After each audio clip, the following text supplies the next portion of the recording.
Hi everyone, నేను మీకు ఈరోజు ఇంపార్టెంట్ అయినటువంటి కరెంట్ అఫైర్స్ గురించి చెప్పబోతున్నాను.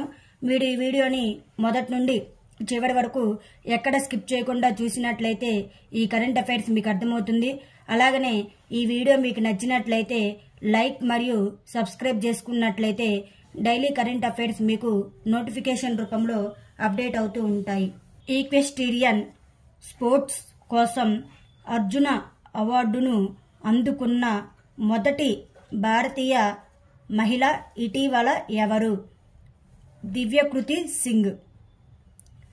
స్వామిత్వ స్కీమ్ ద్వారా భూపాలనలో డిజిటల్ ట్రాన్స్ఫర్మేషన్ ఇనిషియేటివ్స్ కోసం ఇన్నోవేషన్ శాండ్ బాక్స్ ప్రదర్శనలో ప్రతిష్టాత్మకమైన మొదటి బహుమతిని ఏ మంత్రిత్వ శాఖ పొందింది? Ministry of Panchayati Raj.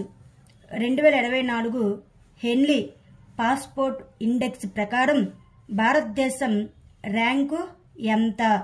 80వ rank. 27వ జాతీయ యువజనోత్సవాలు ఏ నగరంలో నిర్వహించనున్నారు? Nashik. Aviation festival wings India 2024 జనవరి 18 నుండి 21 వరకు ఏ నగరం నిర్వహించబడుతుంది? హైదరాబాద్. ఏ రాష్ట్ర ప్రభుత్వం అంతరించిపోతున్న కానిట్స్ మరియు విభిన్న వన్యప్రాణుల కోసం కొత్త సురక్షిత స్వర్గాన్ని సృష్టించింది? మహారాష్ట్ర. అయోధ్య ధామానికి ఉచిత తీర్థయాత్ర కోసం రామ్లా దర్శన్ పథకాన్ని ఏ రాష్ట్ర ప్రభుత్వం ప్రారంభించింది? Chhattisgarh. India International Science Festival 2023 9వ ఎడిషన్ జనవరి 17 నుండి 20 వరకు 2024 వరకు ఏ నగరంలో జరుగుతుంది? ఫరీదాబాద్ నగరంలో. కుక్క మాంసం వినియోగం మరియు అమ్మకాలను నిషేధిస్తూ ఇటీవల ఏ దేశం బిల్లును ఆమోదించింది? దక్షిణ కొరియా. భారతదేశపు మొట్టమొదటి డార్క్ స్కై పార్క్ టైటిల్ను ఏ టైగర్ రిజర్వ్ పొందింది? Pench tiger reserve.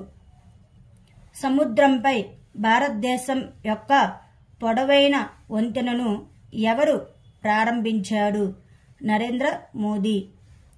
స్వచ్ఛ సర్వే 2023లో క్లీనెస్ట్ గంగా సిటీ అవార్డును ఏ రెండు నగరాలు అందుకున్నాయి?